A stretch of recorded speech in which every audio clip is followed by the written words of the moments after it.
This is Grapplers Talk.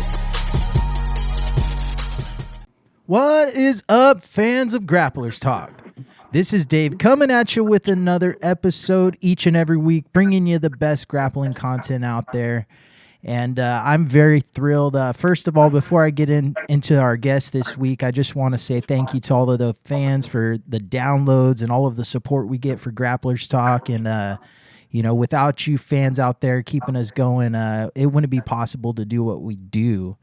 And I just want to say thank you for your continued support. The show has been growing tremendously, and I'm excited to see where this thing goes. And I know it's just going to continue to grow. And just by having these awesome grapplers that we have on this show. And, I'm excited. The first time I saw this individual, he was coaching one of his students at a Arte Suave competition here in Stockton. And, his student did very well in that matchup. And I just saw a high level of coaching. And we've been talking back and forth for quite some time now. And I'm excited to have none other all the way from Redwood City, man. Pedro Minc on the show, man. How's it going, brother?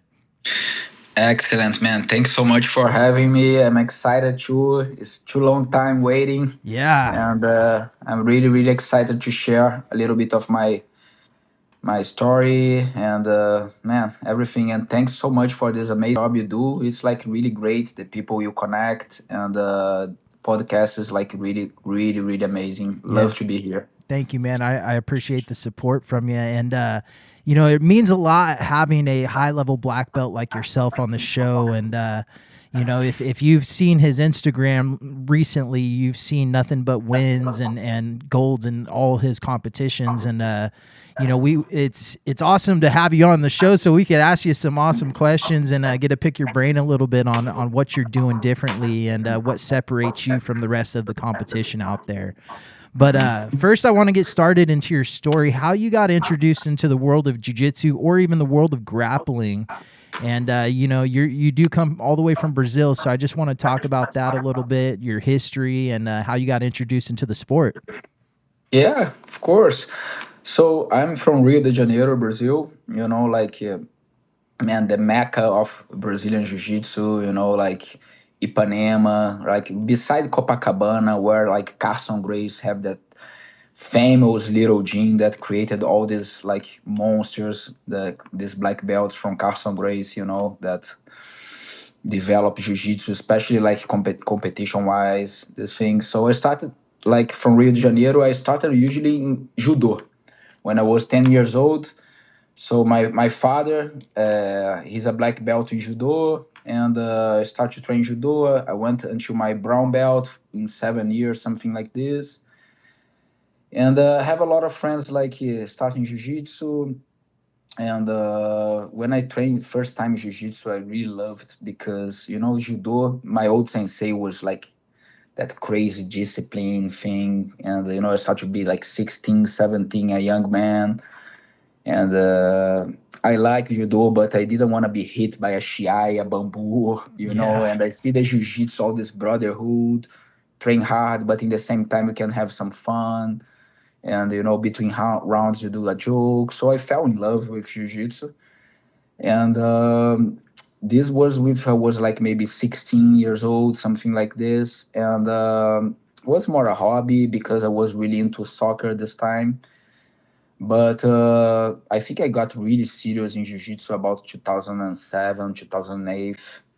And then I started training with my sensei, André Pederneiras, the founder of Nova União, our team in Brazil. So I was training the headquarters. I was blessed to train with all these guys. Our team in Nova União originally was like a #1 top-ranked jiu-jitsu, multiple times like overall world champion too. And our team is like, most of the guys are from the Amazon, north of Brazil. So they were like really poor and they were world champions, but they were not doing any money. They were leaving the academy, no money. And my sensei said, man, look, we have to go to MMA if you guys want to make money and do a living, survive. Right. And that was good and bad because the team like kind of like went all in for the MMA. Still have like a great BJJ team, but these guys, most of these guys, José Aldo, Renan Barão, Eduardo Dantas, all these guys, world champion, UFC, Bellator, went to MMA. Yeah. And that was that, man. Look, I was like always being like more a hobbyist, and until my purple belt, I start to like really love the competition side. I start to do really well, and after that was just no stop, man. My life, I breathe this 24 hours. Yeah. So in 2016, beginning of 2017, I decided to move to US to pursue my dream. I left like a really good job in Brazil, a good life, everything because I love jiu-jitsu. I want to live that 24 hours. Yeah. And that's what we're doing here in Redwood City, California. Like beside the competition that I really love, the academy has like a great kids program that I'm really proud of that. And we have like for everyone, we have like great competitors, great community, everyone. Yeah. What made you decide on settling in Redwood City? What was the deciding factor on that? Yeah, so good question. So when I moved to US, I went straight to New York. Okay. And I was doing pretty well in New York, and my ex-wife, she was relocated here to California, and she asked, "Man, you wanna go and start again?" I say, "Man, like start again. You know how it's like it's Yeah. hard to build a community, build students, and make it work." Yeah. I say, man, let's go. Yeah. No more cold. Let's go to California. And honestly, it was the best decision I ever did. Man, I really like love my friends here in California. So was that like the destiny put me here? Right. And man, I accept the blessing, Yeah. and really thinking about expand the gene now for something bigger now. And yeah, straight to Redwood City, man. Yeah. Yeah, I've seen a lot of stuff about you, and I've seen some videos online and some news articles and things like that of talking about your high level of coaching, man. And let's talk about what separates you from other coaches, and what's the difference between Pedro and any other black belt out there that people can train with. Yeah. So I think that is the passion, man. Is the passion. It's like like it's like I breathe jiu-jitsu is my life. I cannot imagine one day without jiu-jitsu. I come home. I work like 10, 11 hours a day. I come home. I watch jiu-jitsu. I'm on Instagram Yeah. studying position. Like it's crazy, man. I think answering your question, I think it's like the passion, and I think you really care about the student, not as like just like grow as a jiu-jitsu player or something. You really care. Sometimes it's hard because you kind of like have this conflict of interest that you have the business, and you cannot mix business with friendship. And but Right. I don't think I want to lose that too. I think that's the point. Like you really care, and you put your emotions there, and I think that's the thing that can be the differential. Yeah.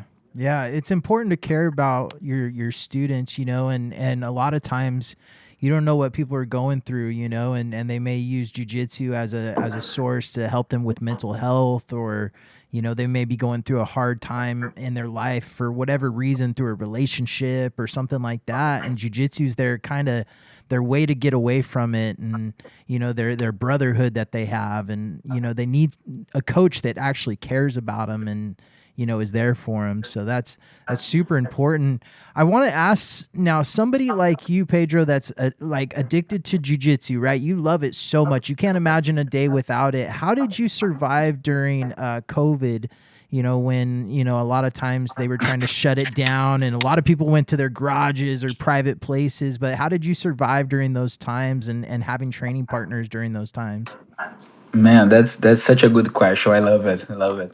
So in the beginning of the COVID, I was in New York City. That was the epicenter of the world. So can you imagine, Yeah. right? Huge.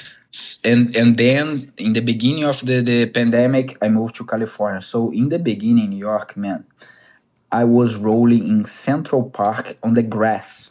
I have Oh. just one friend that was able to accept my invite. Yeah. His name is David, and he's a black belt from 10th Planet. He's awesome. And we are rolling the grass in Central Park, man. Wow. And a thick grass, man. And Yeah. we are doing that. What else? Living room. And after we start to like do the blackout in the Yeah. academy, these things. Yeah. And then when I moved to California, also like my academy, where it is now, I have a 10 by 10 wrestling mat, only zero students. And I was grabbing like this, like a white belt and doing like speed drills with them. And, like, and Yeah. man, like, oh, come on, you my Yeah. dummy here. Let's start. And it was my first student now. And, Right. so was adapting, but the funniest was in Central Park in the grass, man. That Yeah. was amazing. That was amazing. Yeah, and I mean it can be cold in New York too. Like I mean it's Cold in New York. yeah, it's definitely not California temperatures there. No, no. But so you started your academy here during COVID. How were you able to grow that academy through that difficult time and keep it going? Man, I think that everybody passed for this challenge. Like it was really hard. It was really sad to see some great guys losing the school or losing investments. Right. And man, for me, it was like work no stop, 24 hours, 7 days a week. And start to build, and don't give up, and keep pushing. A lot of people were very sensitive. I remember with like training with mask, this stuff too was really hard, but we passed. Like the community together, help each other. I had a lot of support from everyone here, man, for A to Z. Like Yeah. really helped, and we passed together. And I think that that's the great thing about jiu-jitsu, man. You meet such a great people along the road, and you Yes. can spread that and help each other. Doesn't matter if you're Brazilian, if you're American, if you're Yeah. white, you black, you doesn't Yeah. matter, man. If you love jiu-jitsu, you're supposed to help each other. Yeah. So I think was that everybody united, and Yeah. good to see now that that's past, and we are together, and Yeah. that's it. Yeah, it's really awesome, that we were able to get through that, and it's all about the community you have, and jujitsu is a very community based martial art, and I want to back it up a little bit and talk about your training in judo and jujitsu. Now, tying those two together, did you feel like it was? I always say that judo and jujitsu are like cousins. They're very similar in some aspects, and they if you know both of them, they make they complement each other very well. So, talk about the transition from going from judo into jujitsu, and how that helps you in your jujitsu journey. Yeah. Oh, look, when I start, like jiu-jitsu, being a brown belt in judo, I was really focused in the top pressure, never pull guard in my life, Yeah, like, yeah, and I was doing this until my purple belt, actually. I remember 2015 when I won the IBJJF Brazilian Nationals. Man, I did, I think, 6 fights that day, and I never pulled guard, and I was just focused in the top pressure pass. That's a good advice I give for white belts. Like, man, focus in the top pressure pass until you get the fundamentals a little bit. And now, after, when you know a little bit about your body, you have more body awareness, this thing, you start to play guard, because, like every kid now, they don't want to learn how to do like a double underpass. They want to learn like an inverted berimbolo that they yeah, saw on YouTube. yeah, This thing not gonna work yeah. if you have like 1 month of jiu-jitsu. You have to, man, have strong fundamentals. Right. So I think that helped me with like in the beginning, that keep the stop pressure pass, and control a little bit more, don't expose, help me like more with the don't be too spazzy, Yeah, hold position more, helps a lot. But for me, honestly, I'm a big fan of wrestling, man. yeah, When I came to US, I think wrestling, honestly, man, is another level. here in my school here, we have like great wrestlers, like mostly from Menlo College. That's like a really, really big school here. We have Yeah. like Coach Jordan Bernal, that's my no-gi coach. He's amazing. He was the former captain from the team. Have like my other brown belt, Kevin James, like national champion too. Great. Wow. These guys, they teach me so much. It's so incredible. I'm big fan for wrestling for kids, for adults, for everyone. So the wrestling aspect helped me a lot too, man. Yeah. Yeah. Wrestling is so crucial, and that's why we like to focus on wrestling and jujitsu on Grapplers Talk. It's not just the jujitsu aspect, because the wrestlers are very important, and you got to have that good fundamentals in wrestling as well to survive in today's nogi grappling game. Yeah. It's huge. But let's talk a little bit. Recently, you've done quite a bit of competitions, Pedro, and everything I've seen over the past several months, and I'd like to talk about your victories. Has been nothing but gold. And let's talk about your training and your preparation going into these tournaments, and what the end goal is by this, and how everything's been going throughout your training progress. Yeah. So so when I moved to US, for my visa, this stuff, I was competing every weekend, like you know how it is, man. The guy come here, referee, compete, you stay all day long working as a referee, and you barely can drink water and compete every weekend, traveling for all over the US. Man, I Yeah. was blessed because, man, I know a lot. I know some cities even Americans don't know, but Yeah. was, airport, competition, airport, but I know Yeah. the city, checkpoint. But it was tough, like really tough back in the days. I was doing that to have to be able to get my green card, and but great memories too, man. Like, Yeah. man, I remember every detail, every competition, like, man, the struggle, man, was hard, but I don't regret 1 second. Yeah. And was good to be a referee to understand more about the game. Helped me a lot in my competition strategy, my game playing. You understand the game, Yeah. like especially IBJJF, that's very complex. You have like vantage point, penalty. You have to know how to play the game. So Yeah. I suggest for every grappler, study the rules. If you want to be a champion, it's not be just tough. You go there, you have to understand what rule set you're doing. If it's a DCC trials, if you Right. like BJJF, if it's like Arte Suave, Yeah. you have to understand. So this helped a lot. Yeah. And now about these recent competitions, honestly, for me, my I have to really adapt because at my school I don't have a black belt my size.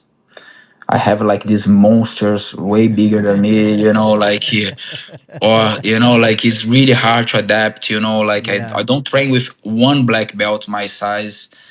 And but this is the challenge, man. That never gonna be perfect, like I get someone smaller, I make a drill, and I adapt, but I wish I have more time to prepare better. Yeah. But do I do competition now, Steve, because I really love, and also to inspire like my kids, like to Yeah. compete or see that, man, you can keep pushing, man. After like 40 years old, you can keep pushing and competing, putting the work, like people say, why you don't compete in the lightweight division or middleweight division, man? Why you lose all this weight? Man, I want to do everything possible to win. Yeah. Like, man, every variant is impossible. Is important. Sorry. Yeah. So I want to show the guys, you have to put the work. You have to put the work. Yeah. 100%. No, man, I like to be like this. I have a competition. Mm-hmm. I'm gonna eat clean. I'm gonna prepare like I'm an adult black belt going to the finals. Yeah. Even if I'm a master, nowadays. But I like to show this. The kids come, hey, oh coach, professor, you're so skinny, you lose so much weight. I say, yeah, man, you have to put the work. Yeah. And you see this new generation now. The guy, hi, coach, I am so tired. I say, what you did today? Yeah. No, Yeah. like you don't want to lose 5 pounds for a competition with 22 years old. Why? Yeah. Like, and I try to do that nowadays more to inspire that, too, and say that doesn't matter if it's a competition or it's a job interview or something that you want to pursue, man. There is no mystery. Yeah. Everybody knows, you have to put the work. Yeah, yeah, it's very important to put in the work, man. And there's no easy way to get there besides putting in the work. There's no easy way to do it. You got to do the hard work along the way. What's your favorite rule set to compete in? I know we just talked about a lot of different types of competitions and stuff like that. Do you have a particular rule set, or is it the IBJJF style that you prefer? Yeah, I think that if you're gonna ask me, like for training, like let's suppose for hobby, like my day off, let's have a fun day. Gonna be the gi for Yeah, sure. yeah, I'm a gi guy. But for me, for compete, I like the IBJJF. I really like IBJJF because how you say, it's like fits my game really well. And like sometimes you go for the submission, sometimes you go for like more strategic games. So I like to feel the guy, follow the strategy. So I like this aspect to the strategy. I always like to pass this for my students. We talked about this before, right? yeah, yeah, Yeah, I like this, but I love no gi too. yeah, Like I'm a black belt in luta livre too. yeah, Luta livre, the Brazilian catch wrestling or this thing. So I'm really proud to represent luta livre too. And yeah. so I really love the no gi aspect too. And yeah, it's like my professor in luta livre, Milton Vieira. He's like the Anaconda choke creator, the Okay. Dust choke creator. He's like marketing. He does that for a long time. He's a coral belt in luta livre Yeah, from Rio de Janeiro, my city too. He's amazing. yeah, And yeah, I really love, but I compete other rule sets too. yeah. But yeah, basically it's that gi, no gi. I love the game. Right, right. Now, recently, you got to go back to Brazil, and we were talking, off air about you receiving another degree on your black belt from your professor, and talk about that experience, and talk about just going back to Brazil, and it looked like you had a good time. I saw you at some parties, I saw you at some barbecues or whatever, but looked like you were having a great time on some jet skis, just cruising the water. So talk about going back to Brazil, and then also talk about receiving your degree on your belt. Man, thank you. Man, it's a mix of feelings, It's like really, really, really emotional for me every time I go to Brazil because I see all my teammates, my family. Man, I went there just to get this degree. Of course, I have like a lot of fun, as you said, but means a lot. My sensei André Pederneiras, known by Dedé or Dedé Pederneiras, he's such a like a reference for me. Like he's like a father figure, a mentor, sensei. Man, this guy he helps people so much, like for over 30 years, man. It's like so he's like a really, really great reference for me. So I could not take a degree for anyone else from him. So it was a little bit overdue, and I was waiting opportunity I can go there. It's a mix of feelings because I love the place, but I love here too. So I have to come back too. I wanna come back, but it was great to see the friends, train different academies. Man, Brazil is like. Have you been in Rio de Janeiro? Or no. No, I haven't been yet. I definitely want to go. You have to go. You have to Yeah, you go. have to. You have to go to the Brazilian barbecue. I'm sure you already Oh tried it, right? yeah, yeah. I've been to a Brazilian steakhouse, and man, the food is great, like nonstop. Yeah, no, the food is so good, man. The food is so good. Yeah, the energy is good too. It's like is way in Brazil is like the training environment. This thing is like way more relaxed than here in the US. Yeah, So it feels good, here, man. 5 p.m. the class, the kids are all lined up, boo, bow. In Brazil, like the train is 5 p.m. 5:20, the guy, hey, arrive, hey, my brother, how are you with açaí? yeah. I say, oh my God, I miss that so much. Yeah, yeah. Yeah, so sorry. No, it's good. I was gonna say, I'm sure you have a lot of friends you were excited to see while you were there, and get to catch up with some family and stuff like that. I'm sure it's been a little while. How often do you get to go back to Brazil and get to train with your original crew? Yeah. So now it's really hard for me, but I try at least once a year, but I wish I could go more. Before I was going like twice or three times a year. But now I like to go spend like holidays with family and visit everyone. So maybe once in a year, and that's it. Yeah. Yeah. It's tough, having family and friends over there, to only get to really see them in person once a year. It's tough, and I'm sure you contact them on FaceTime and things like that make it a little bit easier. But sometimes you really want to dig from that core group of friends, and you want to be around them. So that can be tough, man. And talk about how you've gotten to the point to where you're at in your academy now. A person that starts a jujitsu academy, right? They think that you put up a sign and all of a sudden your door's flooded, right? But sometimes it's a little bit tougher than that, and you got to build programs along the way, and talk about some of the programs that you built in your academy, and how you've been able to make them succeed. Yeah. So a Jiu-Jitsu Academy, as you know, man, goes way beyond the teach class. So you have to, man, like really sit, spend some time in the computer, work, build community, like build partners. And I think that answering your question is like this. It's like, of course, it's a constant work every day. You cannot stop. You don't have an option to stop, otherwise you're gonna fail. Right. And for me, it's like, like I still have so much things to improve, to learn. I still studying every day.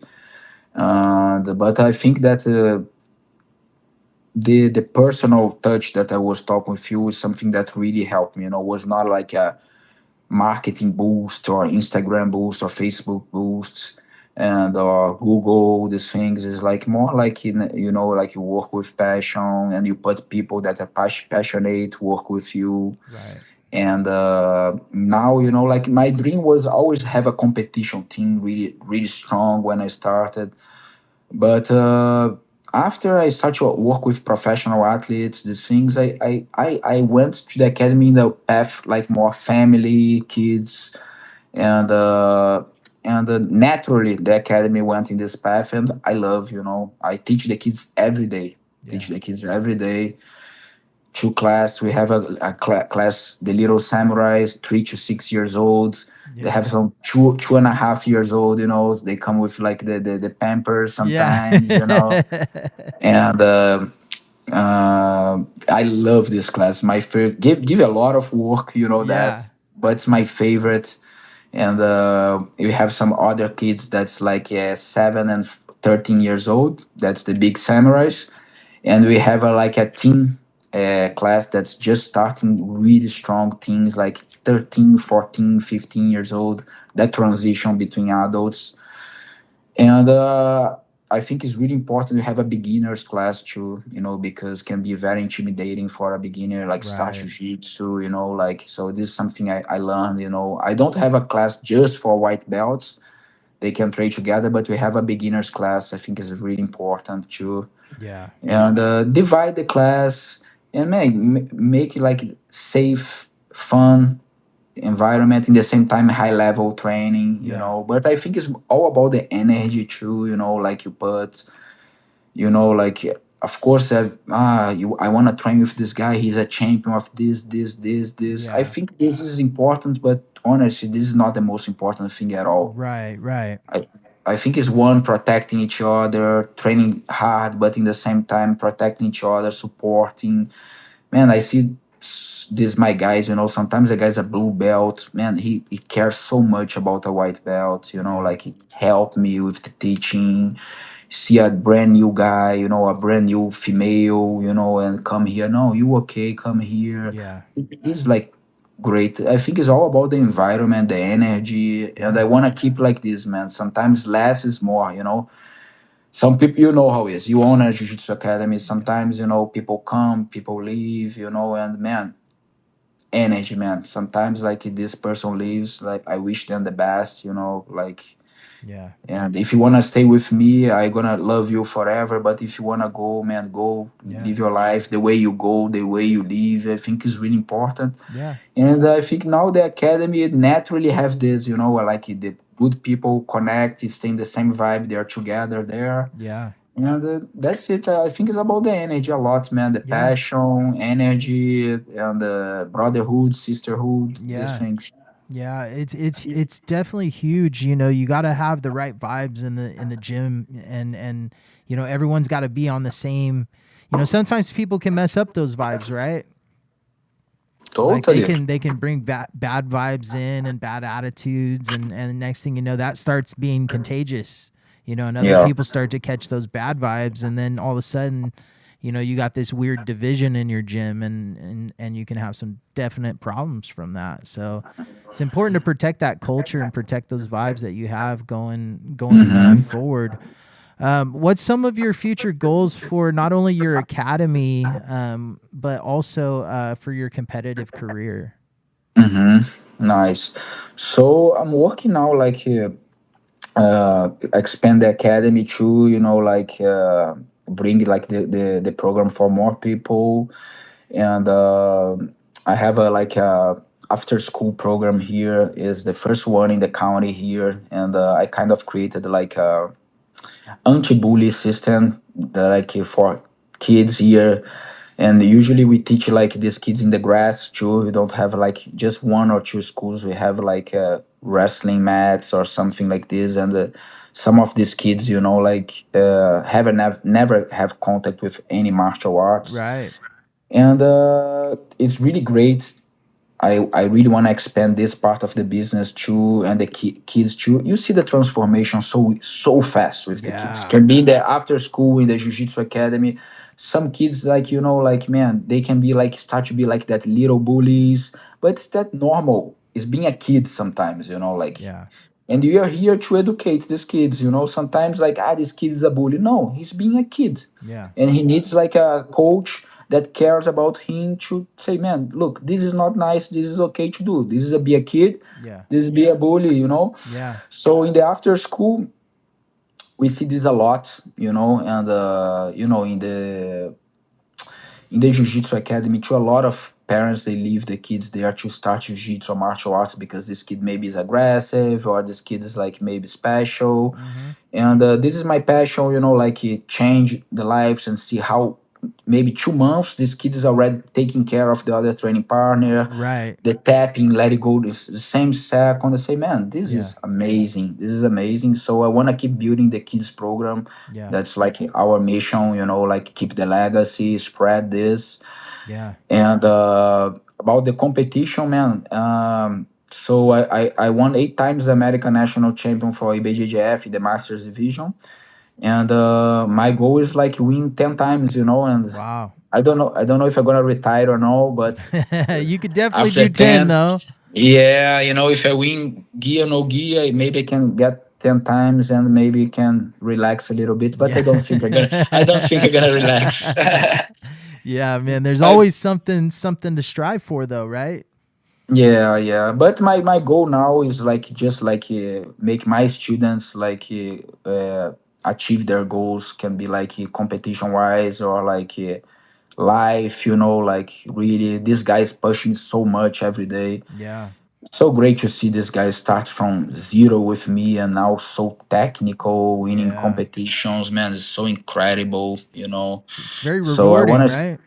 Really, man, really, really, really, really have like some great guys there, and I'm here to support them, and sometimes we compete together. I know that means a lot, some of these guys never saw me competing before, so it's sometimes can be a little bit pressure on me, but Yeah. now this I think I passed for this phase, but it's really great to compete together with the guys there. Yeah. I love the feeling, and I think it's that, man. Now it's like American nationals and maybe world masters too, and make these guys champions. Like these kids, achieve their goals and be better citizens and help each other and grow together. Yeah. That's the goal. That's the goal, man. Yeah. Yeah, that guy that one of your students that went against Ismael and Arte Suave, man, he put on a really good performance, and I mean, you have some high level students, man. That jujitsu that they were putting out there was some of the best jujitsu of the night. Definitely fight of the night. We talked about it recently, right? Yeah, yeah, Fight of the yeah. night for sure. But I mean, you're definitely doing well, and I'm sure you got some standout students that are definitely helping, push that forward. And it's great to see those students succeed as a professor, as a coach. Seeing those students get to that next level, because it unlocks something in your life, right? It's not only a gold medal around your neck, but it gives you a little bit extra push in life, winning those competitions and showing yourself that, hey, I could push through anything and pursue greatness, right? Yeah, man, definitely, definitely. Yeah, I have been some students here that are like really high level, and they put me in hard spots every day. Like put me pressure every day. And I love it. Yeah. Like man, if I don't want to see a student better than me, I am in the wrong job, Right. wrong profession, man. The coach or the professor is supposed to, man, I want this guy to be 10 times better than me, tap me 5 times. Right. And if you don't want this, you're in the wrong profession. Yeah. Very true. Very true. So I don't want they go soft with me. I want them make me tap with the position I taught them to make me proud. Right. Right. Yeah. It's very crucial. You want to see their progress, and you definitely want to see them get better. Sometimes the black belt, the students automatically get intimidated, so, but we want to see them pursue, those moves that we're showing them. We want to see them use them and get better with them, right? It's Oh yeah. it's important, and it helps us know that we're doing a good job as coaches and professors out there too. So Yeah, yeah. and some coaches or professors like they don't really train with the students. Right. I train every day, man. I Yeah. train every day. I train. Sometimes I'm really tired. I'm gonna say, ah, man, like this guy's by himself. I'm gonna train. So I love to train with my students every day. Like even if I'm dead, super tired, I love to train with my students. And also, it's great to see how jiu-jitsu developed. Changed. Man, when I start jiu-jitsu, you take you like 8 years to be tough, like, oh man, I spent a lot of time to get my black belt. Now you see this like younger generation, man, like 2 3 years training jiu-jitsu, man, they are like amazing, man. Like Yeah. the internet or the drilling, Yeah. everything. When I started jiu-jitsu in Brazil, was doesn't have like this class structure and drilling, blah blah blah. Was like more like warm up until you get dead and porrada, Yeah. porrada, porrada, porrada, porrada, porrada, Yeah. no stop. Yeah. And I think the USA helped a lot develop jiu-jitsu with that, like become more professional. Now we have a class curriculum, Yeah. yeah, have a drilling system, we have a class and the specific sparring situational, blah blah blah. Man, Yeah. this new generation is great to see. And in Brazil too, like changed so much, is big. Like when I moved to US about 8 years ago, now come back and train with these kids who were like kids Yeah. 8 years ago, and now they are like teenagers, and they're so advanced, so It's focused, training every day. Like yeah. It's yeah, crazy to see how fast kids progress in jujitsu, right? Like, I mean, kids can start and they're a young kid learning their body, and then next thing you know, they're tapping adults and they're world champion children. And it's children. amazing how fast they can progress. Like, kids are, I mean, only getting better and better at jujitsu. And like you said, with a kid's curriculum, with the kids belt system, back in the day there weren't even kids classes when I started, and nowadays it's hard to go into academy and not see a kids class. So very, very cool to see the growth along the way with that, in just jiu-jitsu as a whole, right?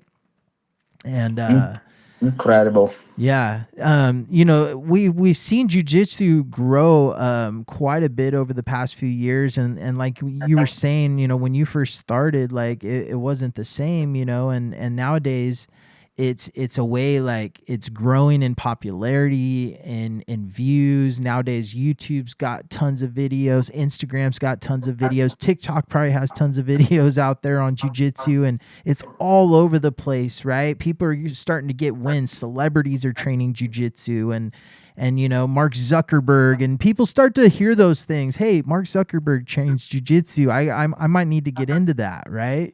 Yeah. So, but you never know where it's going to go from here. I think we're barely tapping the surface. It's only going to grow higher and get better, and competitions are going to get better, and everybody's going to advance as a whole in jiu-jitsu over the next few years.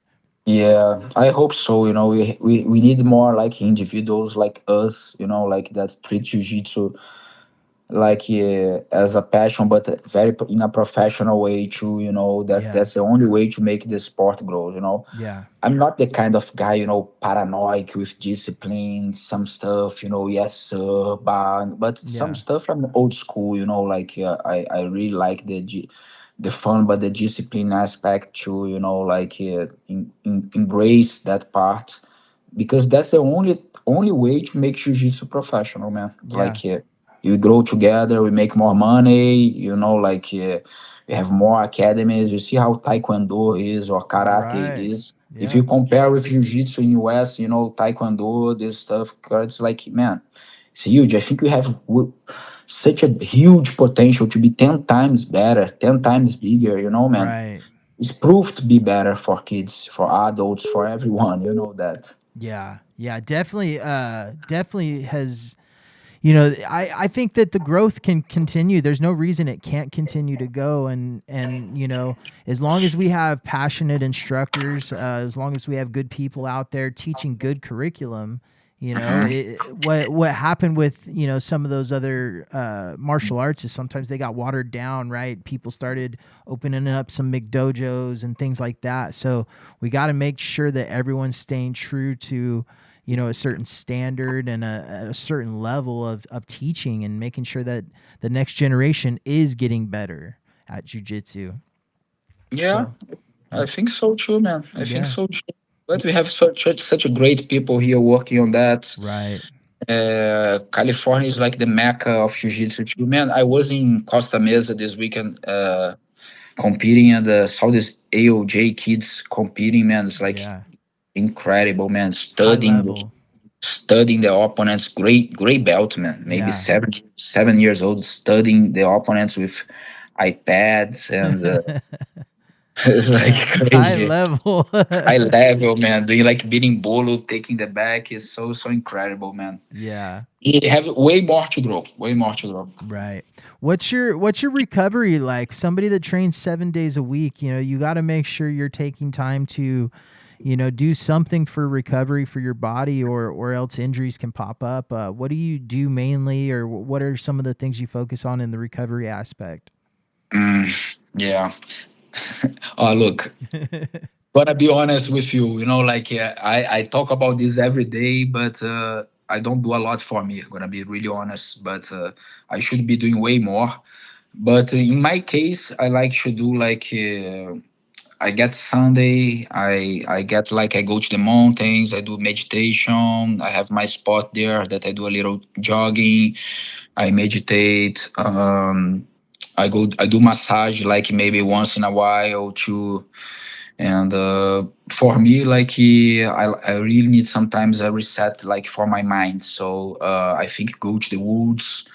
I don't have the beach here in Brazil. We go to the beach, but here I go to the woods by myself, Yeah. and I run. I meditate. Helps me a lot.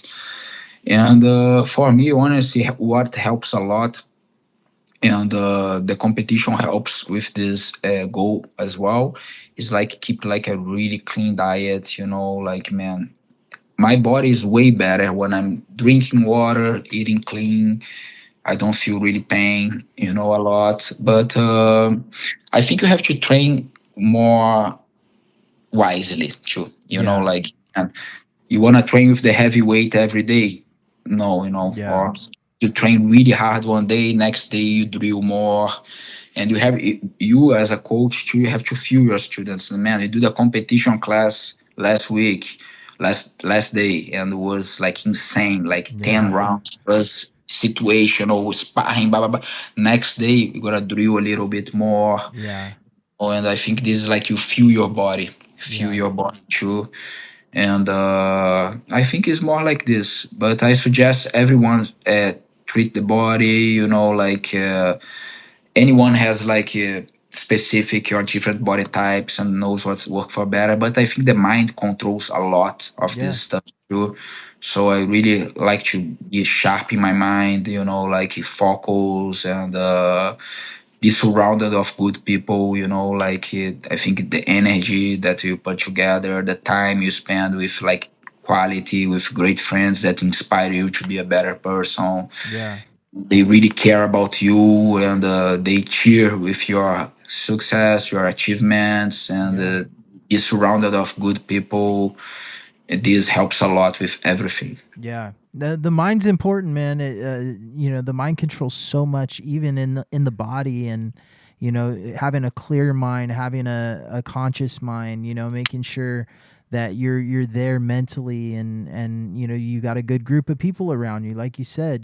Those you're going to feed off of the people around you. So if you're surrounding yourself with people that aren't positive, don't have good energy, then that can weigh you down. So it's very crucial to have the right people around you, the right support system Nice, man. in your Nice. family, right? Yeah, man. I'm glad you have the same Yeah. same. Yeah. That's really really cool. 100%, brother. hundred Yeah. percent. Yeah, it's important though, but yeah, Pedro, it's been awesome getting to talk to you a little bit, and getting to hear your story, and I know you got some competitions coming up. Just for the fans out there, just talk about the next couple competitions you have locally, and next thing that you're doing, and then also how do they find your academy out there? Yeah, great, man. Oh, it's been a pleasure, man. Talk to you and connect with you. You're like the work you do for the community too is very fun in the same way. Good content, like it's really really nice to watch. You always bring nice people. I watched the last episode with Don. He's great Yeah. too. Yeah. The next competition, IBJJF Sacramento Open. After we're gonna do a BJJ tour in March. That's gonna be I forgot, but I think it's March 8th or 15th, something like this. This we're gonna bring a lot of kids too for competition, Yeah. and our focus gonna be now the American Nationals that we're gonna bring a lot of students for gi no gi. Gonna be in Las Vegas in June, so that's the team overall goal. And the World Masters that the Team of Union gonna come. We're gonna have like a booth over there in Nice. JJF World Masters. So our sensei gonna come from Brazil too. Nice. And yeah, so the World Masters, IBJJF, American Nationals, we're gonna have the Sacramento Open IBJJF as well, and some BJJ tour like local tournaments. The team gonna compete alongside. Yeah. And who wants to check it out? Everyone's really welcome here. Like in the academy, we are located in Redwood City, California. Uh, we are the first Nova União affiliated in North California, and everyone's welcome. Like white to black belt. If you have good vibes, you guys can contact me on my Instagram or the academy page. You can put the link here, connect us. And I'm waiting your visit too for some jiu-jitsu, some barbecue, some Yeah. picanha steaks, and that's it. Everyone is really welcome. You're planning like a bunch of seminars. We have some open mats that's open free of charge for everyone too. That we do Fridays, and we do Saturday a competition class no gi, led by a great wrestler, my coach Jordan Bernal. Everyone's welcome here. High level training, no Nice. gi. So everyone, welcome. I'm here always. Yeah. And thank you, man. And it's been awesome having you on the show. I also like to give you a few minutes if you want to give any shout outs to anybody out there. You also have a few minutes. Go ahead, shout anybody out that you'd like to.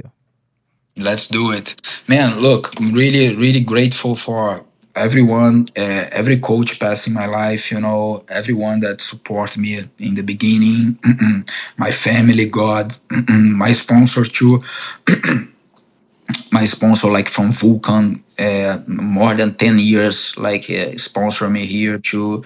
I have this sponsor Fuego Meals too that helps me a lot with the food preparation, especially with the weight cutting after a certain age. Like my sponsor Fuego Meals too. Everyone from MBJJ and every coach that helped me there, every parent that trusts in my work, and every student, and that's it. God, family, I really appreciate. I think that I believe a lot in God, and I think that the energy that brings there. I'm just grateful for everything, like I love to be surrounded of the community, the competition, the thing, and be able to live my dream and live jiu-jitsu, breathe jiu-jitsu 24/7. I couldn't ask for a better job. I love what I do. And that's it, man. Thanks so much for having me. Yeah. Here was a pleasure, and I hope we meet very soon again. Yeah. It's been an honor having you on, man. And thank you guys for downloading the podcast. Check us out on Spotify, YouTube, Apple Podcasts, all social media platforms. We're on Instagram. Check us out. Check Pedro out. Other than that, this has been an awesome episode of Grapplers Talk. This is Dave, and we This is are out. Grapplers Talk.